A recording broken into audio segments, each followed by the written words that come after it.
謝大家嚟到出席今日呢個。Welcome to the open hearing.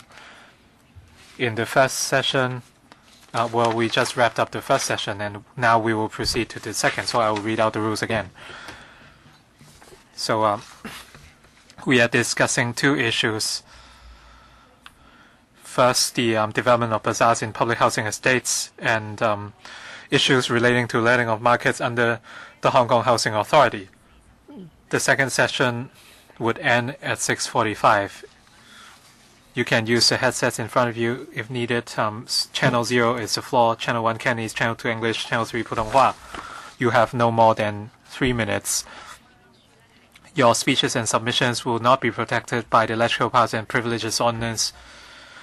Please also pay attention to the security measures in the note for members of the public attending meetings at LESCO.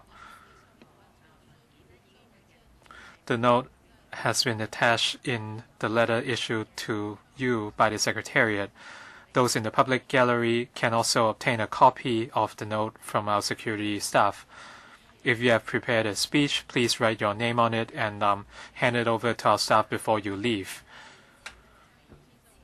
I will invite deputations to speak according to the order on the seating plan. In order to save time, I would not read out the name of your organization. I will just read out your names. First, Ms. Leung Wai Cheng. Thank you. A lot of deputations talked about the benefits of bazaar, so I won't repeat them. We are located in Kwun-chung, and Kwun-chung is one of the poorer neighborhoods, and we feel that bazaars can help alleviate that. And we have tried to launch community projects, including, for example, DIY soaps. And in PRH estates, we try to organize activities, but due to different ordinances and regulations under the housing department, we cannot take cash. That's why we have organized barter activities. We received this guideline by the housing department in the past, and I want to use this as an example to point out certain issues.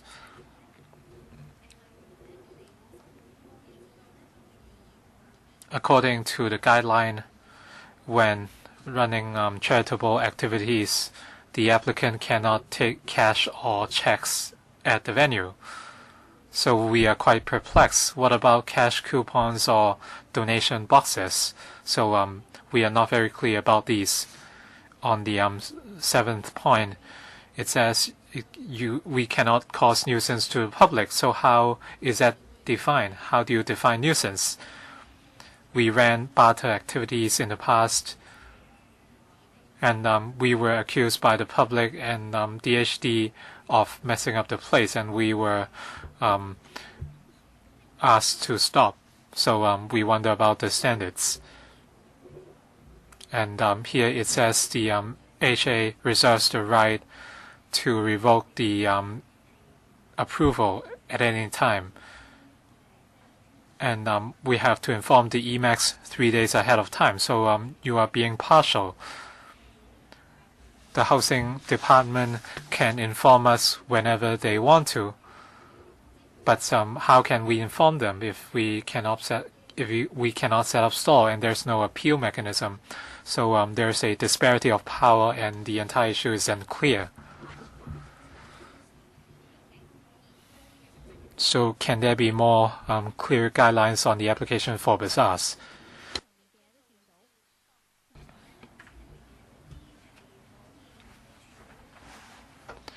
We saw that cash transactions are possible at certain spots in housing estates, for example, mobile clinics, but we do not have a list of such locations. Could the bureaucracy be removed so that it can be more convenient for us? Next, we'd like to speak on behalf of the Dongchong market. Dongchong only has two markets to serve the residents, and it's monopolized by large consortiums, and the residents have to pay high prices, and this situation is going to deteriorate. Now, with the building of new estates, we should have two more new HA markets to increase competition. But we hear that the HA intends to outsource management to management companies. So we're worried that Siu-kin will repeat itself in Dongchong. So not only will rents be expensive, goods will also be expensive, and the consumers will have less choice, and there will be less competition. We're also worried that new markets will be operated by the same consortium, so we will have a vertical monopoly and anti-competition. So, Chairman, we hope that the Housing Department can step up its monitoring of these SOMs. They should introduce guidelines for rent and rent increases, and especially in new markets. They need to strengthen the marketing and the management and prevent vertical monopoly. So aside from managing the SOMs, we feel that building more markets and introducing competition is the way out. So we would like the government to provide a timetable, and we need to give the residents a real choice. Mr. Dang Gabiu. Thank you, Chairman. Regarding the Dongchong, there are markets and bazaars. My colleague Lao Jinpang will talk about the difficulty in applying for bazaars, and if the government is willing to take a first step in Tinyu, we'd like to see a second market. And I want to focus on markets. When the small businesses think that they can escape link REIT, but then they fall into the housing department trap. That is, the housing department is lazy. They don't manage their own markets. They turn a blind eye and they hand it over to SOM. This is very lazy. We ask, can we abolish this system? They say that in the old estates, the housing department will manage those. But for the new estates, where there's profit to be made, they will outsource it. But where there's no profit, they will manage it themselves. So why is that the logic? And I think we don't believe that outsourcing will manage it professionally. Otherwise, the representative from Hong Kong Estate won't be here. So I'd like to focus on Siu-kin. It's the same as Yatong. It will have some 40,000 residents, but don't be happy too soon. The rent is outpacing affordability. This lease I have here is 32,500. We have some TCM shops say that they have to shut at 8 o'clock. And then they have to take transport out to Daiwei to do a part-time job. 32,500 for for a 100 square foot shop. They just opening. They need to spend 65,000 for 200 square feet. And Siu-kin is next to a hill, and we have Bohong Estate that is managed by HD. A 29 square meter. It's about 300 square feet. They pay 8,700 in rent. So the SOM is making a killing. He's charging 65,000. But for housing department at the foot of the mountain, they're only charging 8,700. Why is there such a big difference? Is the SOM so brilliant? So 8 o'clock they have to go and work in Daiwei to take a second job. Can they terminate the contract? They can't, because they will be sued. So the HD has to review this policy. Next we have Jinhang. Well, Jinhang, I'd like to follow up on the difficulties of the markets. In Dongchong, it is a planning failure. Why do I say that? Kwun-chung in planning did not have an economic plan. So the whole Kwun-chung, we have to rely on markets for our daily shopping, and there are only 2 markets. There are 2 public estates, Fudong Yatong estate. And previously, in a lot of surveys, we found that the prices in Kwun-chung are more expensive than Central, Western, and Wan Chai. And we are surprised. Under such a monopoly, nobody can do anything. We feel that cash transaction bazaars can help our gaifeng.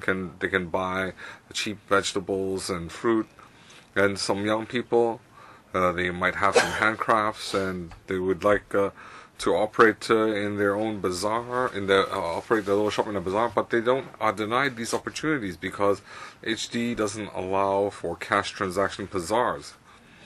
So we had tried to assist, find some EMAC chairmen where they want to operate cash bazaars, but the result is owners oppose, Linkread opposes it, so it cannot be done.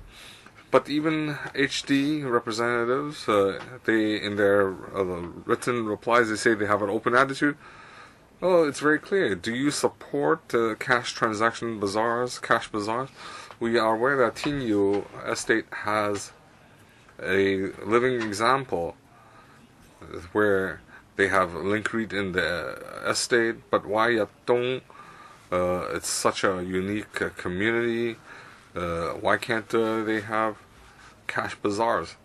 So coming back to Kwun-chung, there's a swimming pool. When we didn't have a swimming pool, we had to fight for one. The departments had to say that there isn't a sufficient population, you can't build a swimming pool. But because of the unique community, Kwun-chung cannot share with other communities. So even given a smaller population, they were still able to build a swimming pool. So why can't you consider how difficult it is for us to do daily shopping? We have to go to Qingyi and Chunwan. Why can't you give more support and allow us to set up cash bazaars? It can help us bring prices down, and also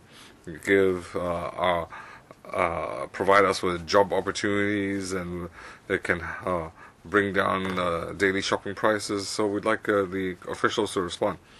Next, Mr. Lok Jifeng. Thank you, Chairman.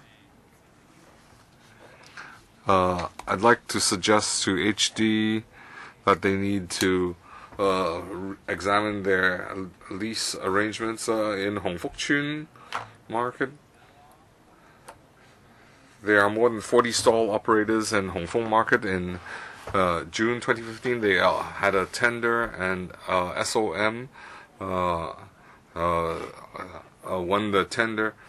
And after it was outsourced, the SOM, in seeking profits, it led to exorbitant rents, and the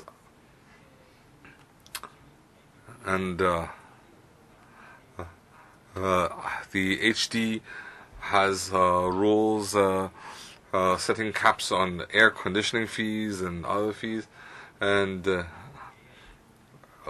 we find that the Hongfuk market charges more than double other rents. The rents start at more than 30,000 if you include management, aircon rates, and miscellaneous fees. The rent is some 40,000. In the Siu-kin market in Chunmun, 160 square feet, the monthly rent is only 17,000 per month. But in Hongfuk, it's not in the downtown area, but why it's more expensive than Siu-kin market? Given the high rent, the stall operators cannot afford the rent, and they are forced to raise prices, and the price is transferred to the consumers. And the gaifeng have told me that Hongfuk market is more expensive than Yunlong Tunmun markets. And when they purchase expensive goods, they would rather go to Yunlong Tunmun, and a lot of the stall operators cannot afford the high rents, and they are forced out of business. And now the market is vacant. It cannot provide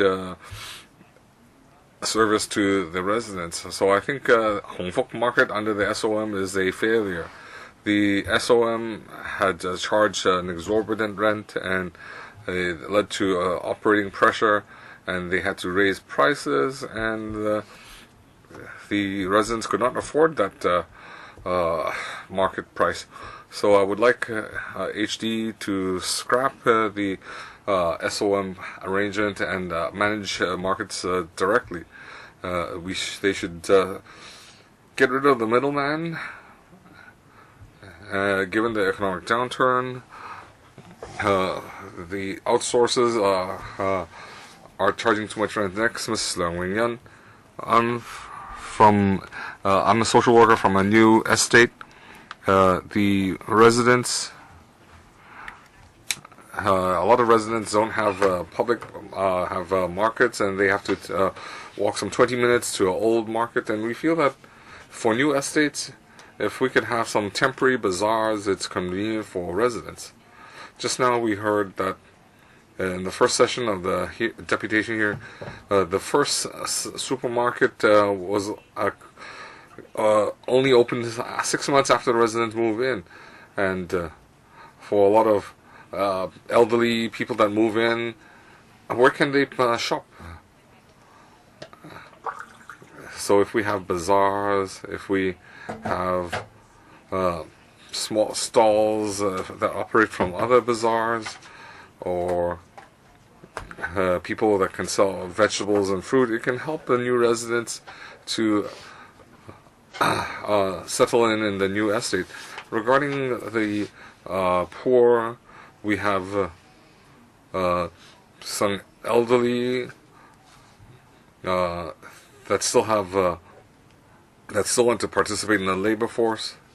So if some community organizations could help operate a bazaar, then perhaps they could work 3 or 4 times a month. They can earn a few $100,000 that can help them pay utility bills, that can help relieve some economic pressure.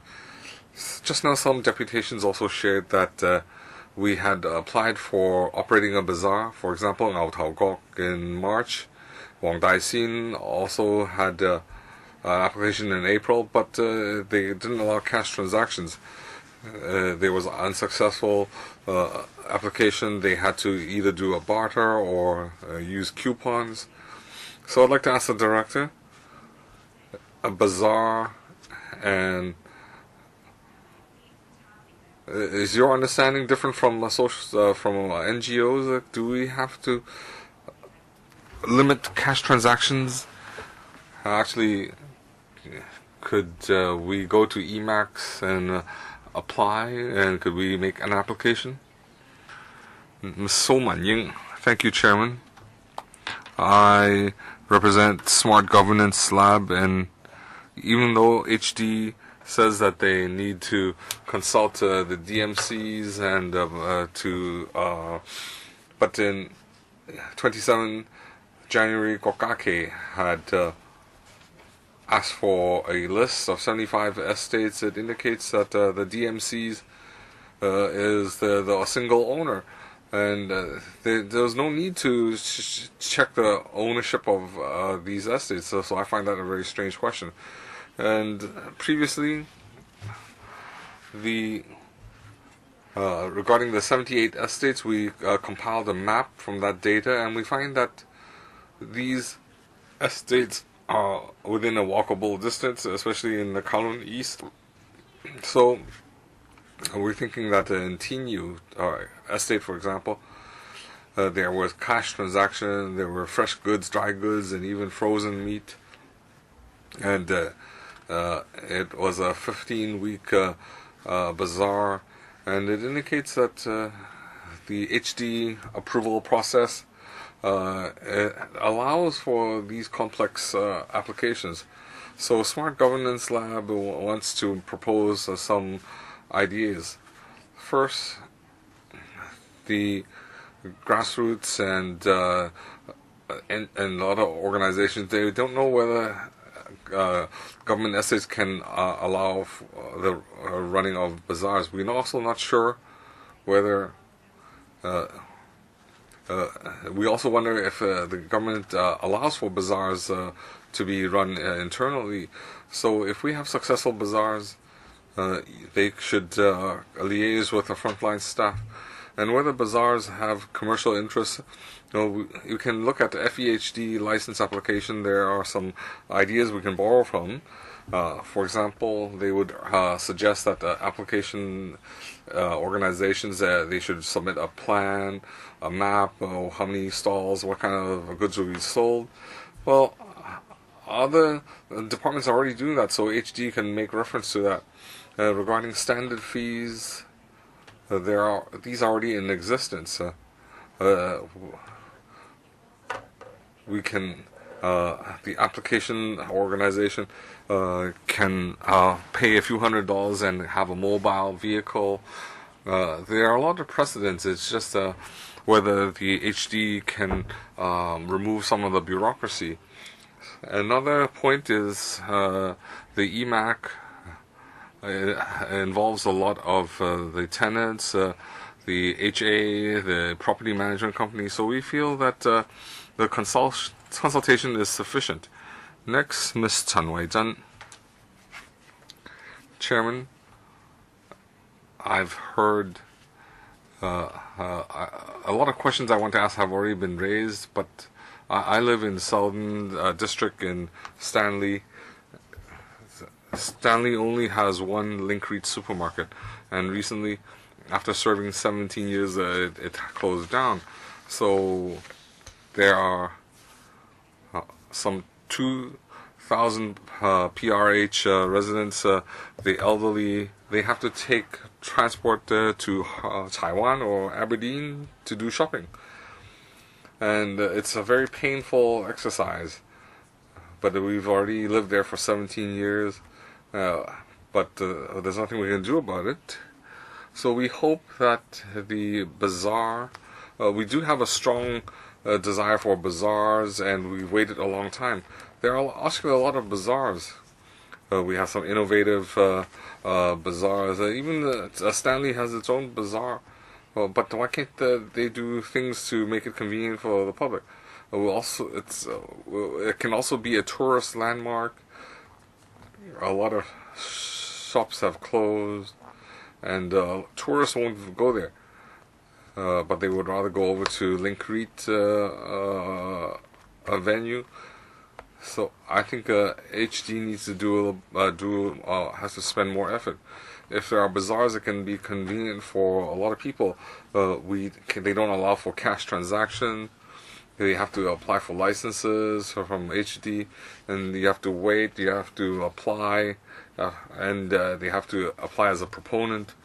Well, I think they would need a large turnover to justify these expenses, and they would rather organize a larger event. And I also heard that it has to start from bottom up. You have to tell the government what you want to do. I think that is not correct. Why don't you tell me how many estates can operate bazaars? Otherwise, I don't know how to apply. Because I think people who want to run estate bazaars, I think they are small businessmen. They're not big businesses. They cannot spend so much effort. And I'd like to ask a question, and hopefully someone can answer. The government could Home Affairs serve as a coordinator? Somebody should serve as a coordinator, because estate management or shopping mall management is very professional. So bazaars, if it's the same everywhere, there's no attractiveness. It has to be planned. You cannot just bring it out of thin air. Next, Mr. Yang Ho-chun. Thank you. In short, I would like to say that the definition of a bazaar is quite vague, because a lot of people would expect to be able to use cash to buy what they want in the bazaar. And sometimes the definition of bazaar means commodities that are handicraft and or surplus items. Perhaps people who speak today can tell us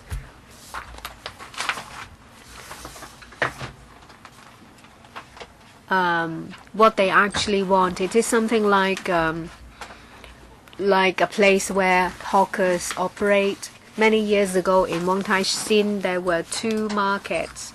And there is one Wong Tai Sin public market near Wong Tai Sin Center. The other one is near San Po Kong, is the Tai Shing Street public market. For the Wong Tai Sin public market, it's cheaper, but there are less residents going there to buy. It's a vicious circle because of a low patronage. Then the business of the public market continues to drop the price.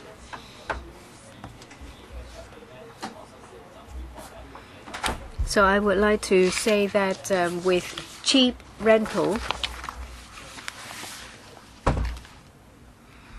there will be cheap prices. So how can we ensure that there will be cheap rental? On top of that, how can we cap the profit of operators? Because we would like to have shops offering affordable prices to residents. And if you offer cheap rents to shop operators, then there should be worthy shop operators who will operate there, not chain stores. Perhaps there can be some additional terms, say something along the lines of means test, or find the origin of their commodities, a way to trace the products. Say in case someone has sold expired food.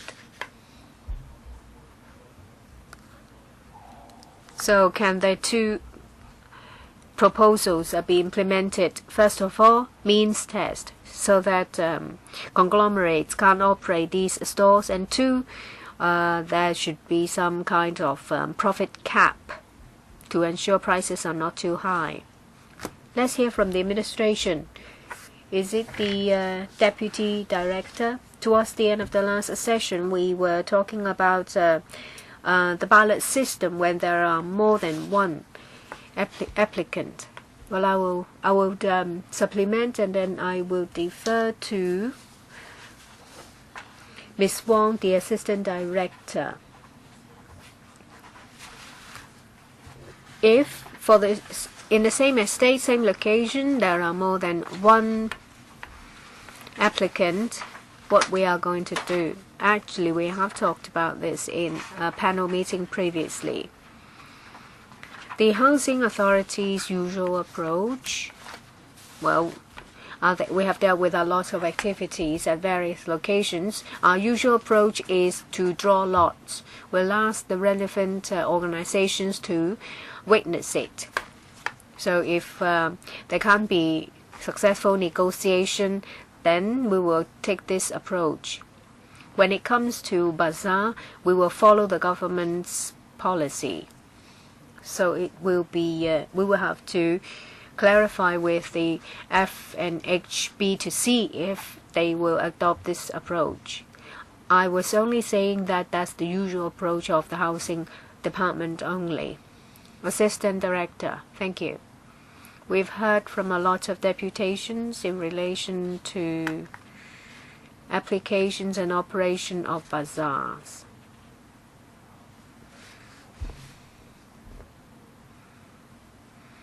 I would go over the salient points. We have heard quite a lot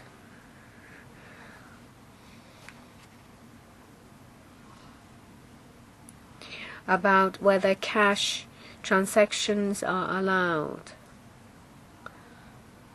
The deputations and individuals said that it's difficult because they only allowed a barter system.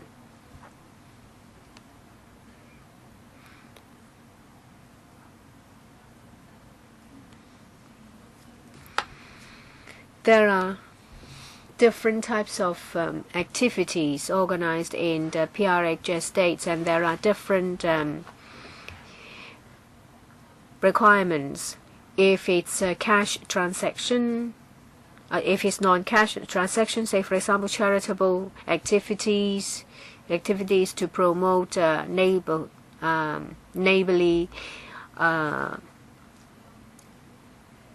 relations, then we don't charge for these activities. Of course, they have to meet all the requirements. For these free activities, organizers cannot engage in cash transaction or anything with a commercial element. On the other hand, there are some commercial activities. That means the organizers can sell products. We charge them market rate. There are areas for such activities in our estates. Some people mention about mobile services. Some activities are organized by non-profit-making organizations providing, say, traditional Chinese medicine services, charitable events. Well, the organizers themselves are non-profit making and the activities are not to make a profit, so we would give them a concessionary rent. Say 100 or so a day for the traditional Chinese medicine service. Back to bazaar. I'm not going to go into the detailed explanation. It falls under the general policy of the government, of the Food and Health Bureau. When it comes to development of bazaars in public housing estates, well, our understanding of most bazaars will involve cash transactions.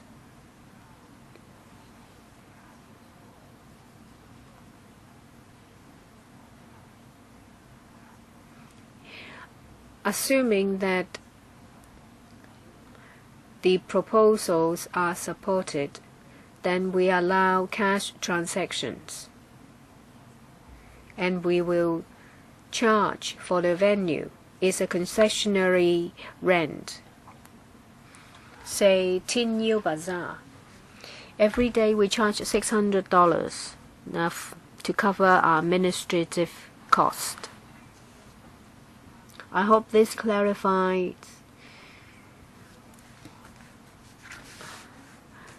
the doubts of deputations and individuals. In relation to the list and also the DMC, on the 15th of February, the Secretary gave a reply to a written question saying that 78 estates don't involve other owners. And this list only sets out the estates with no other owners. That means if organizations would like to apply for bazaars, apply to organize bazaars in these 78 estates, that means they don't have to go through the procedure to consult other stakeholders or owners.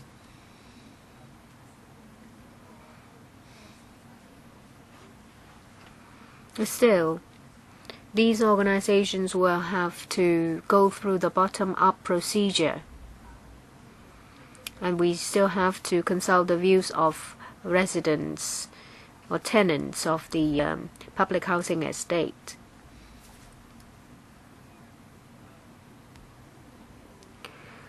Deputy Director, are you going to reply to questions about single operators charging exorbitant rental?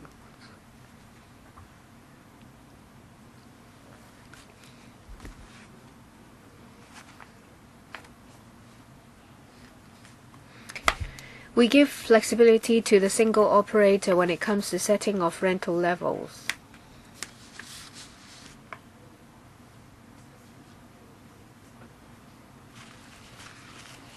It is inappropriate for us to be involved in the setting of rental.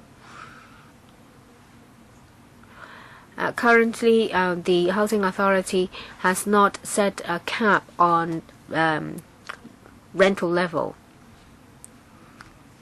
In the negotiation of rents, the single operator will have to take into consideration demand and supply. If they have tipped the balance, then they would affect business. And if there is no demand, then they will not be able to rent out these stores. So they have to take into consideration the affordabilities of stores. Prices is something that some people have talked about. Let me give you my views. In the last session, Mr. Lee talked about prices, but prices depend on a number of factors: demand and supply, affordability, and a number of other factors.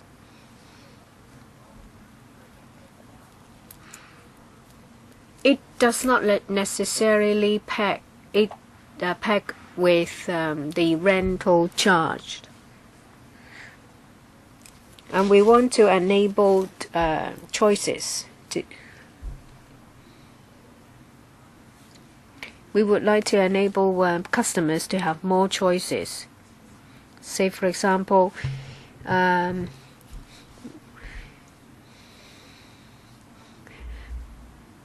a lot of goods can be purchased in grocery stores, supermarkets, and Hong Kong has an excellent transportation network. So if you charge too high a price, I simply go somewhere else to buy.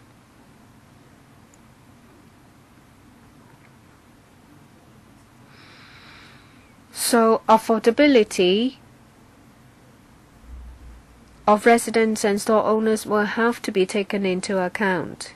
Because if you fail to not take that into account, then the market cannot be effectively operated.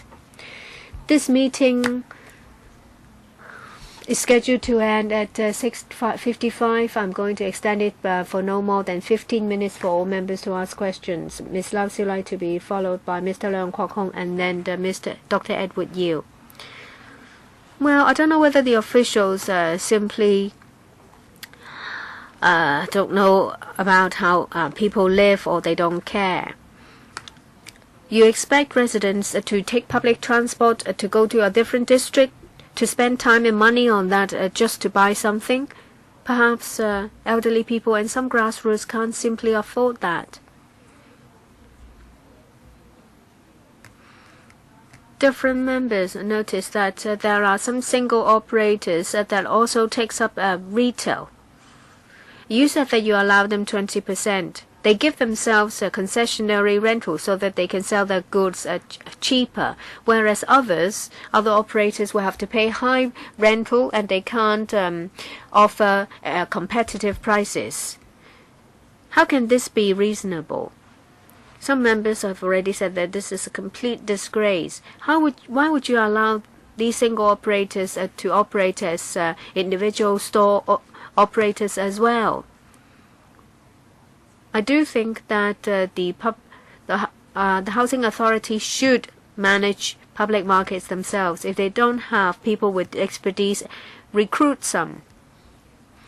And the housing authority's answers are inconsistent. Last time you said that if it's a non-profit organization and it's temporary, then you don't have to consult the lands department. Now you say that they have to consult the lands department. So please tell me about the criteria. Let me first answer the first question of the member. For the second question, I'll defer to the Assistant Director. The single operator is allowed a maximum of 20% of the area to operate their own retail business. We have taken into account different views and make this decision. Perhaps I will explain the rationale. Sometimes to reduce vacancy rate or to improve the efficiency of the public market and to directly manage the public market by offering a certain percentage of products in, say, meat or vegetable. So it is inevitable that single operators will have to take up some of the stores. We are aware of members' concern. We try to strike a balance. That's why in the recent panel we set the ceiling of a maximum of 20% of operating area. No, it's not just that you have to prohibit them from offering concessionary rent to their own subsidiaries. Well, as I've said, that whether it's their own operators or other operators, we give the single operator flexibility in setting of rental. Perhaps you need to give us a written reply. Say, for example, well, whether the lands department has to be consulted and what is meant by support by the district, and also the principles, say, for example, drawing of lots. We'll liaise with the FHB before giving you a written reply. And just one thing, the criteria of each step along the workflow. I think members' concern is mostly about the lack of transparency. Next, Mr. Leung Kok Hong.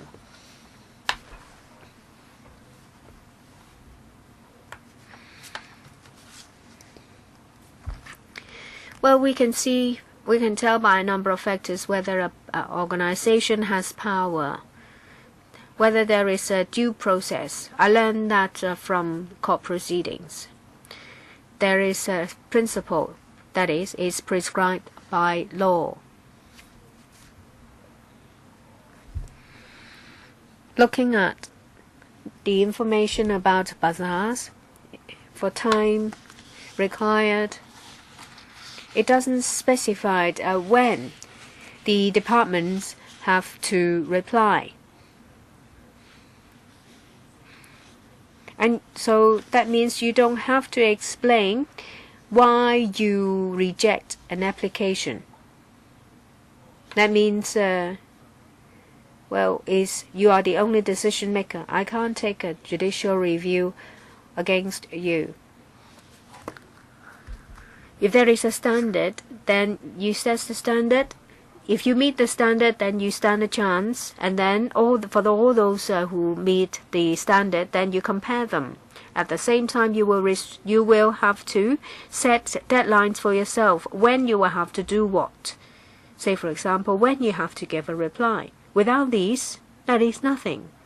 That means that there is no agenda in a meeting. I can just at any time walk to the chairman's seat to talk. Yes, you're right.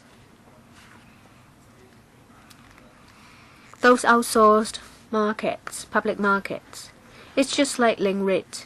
Our argument is that the responsibility according to the law of the housing authority is to provide a public housing and to provide other facilities for residents. These residents refer to low-income families. You give power to a business. The business makes profit. So how do you expect them to do it? I took Lingrit to court. Well, if you say that if Lingrit can't do that, then we will offer shuttle service to take residents somewhere else, or we will put in place facilities to provide the service. You did not do anything.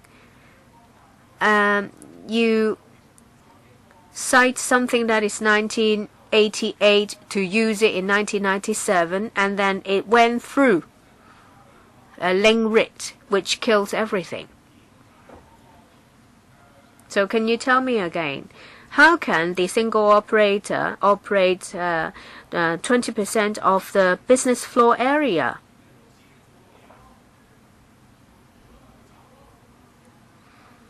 You have to require them to pay market rate. Otherwise, they have to go. Well, I'm sure you, the housing department, can change the policy. Please reflect our views. Dr. Edward Yu, thank you. DHD charges $600 in rents for bazaars. Is it a fixed fee, or would there be different charges for different spots?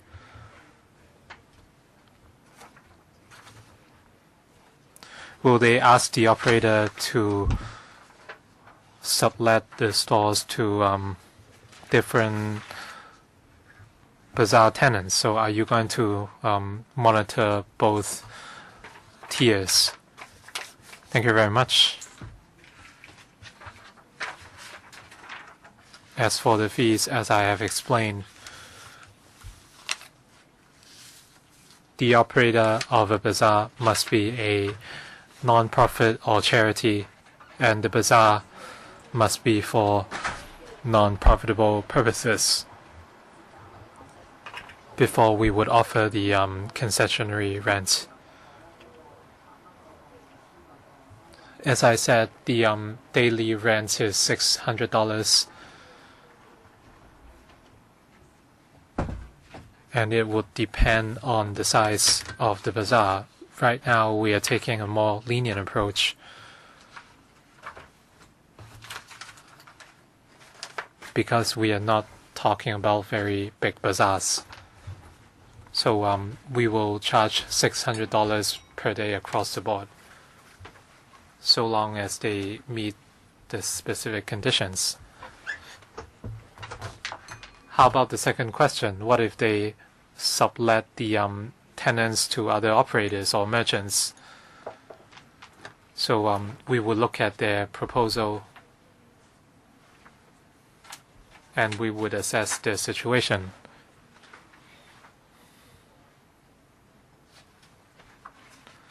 The operator has to take care of the overall management and various arrangements of the bazaar. So you're allowing them to charge rent so long as they are not for profit.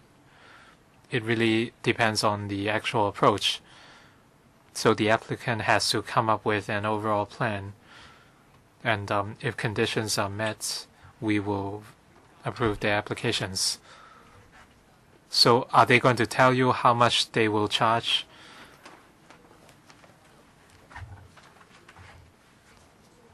We will assess the entire package or obtain more information from applicants.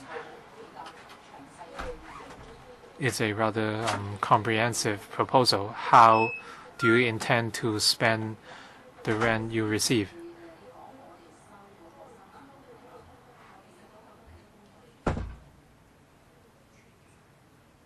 They would be part of the revenue of our housing estates. All right, thank you very much. I'd like to thank the deputations and individuals. Hopefully, the Deputy Director can relay those views to the Housing Authority. Any other business? Any other business? If not, the meeting is adjourned. Thank you.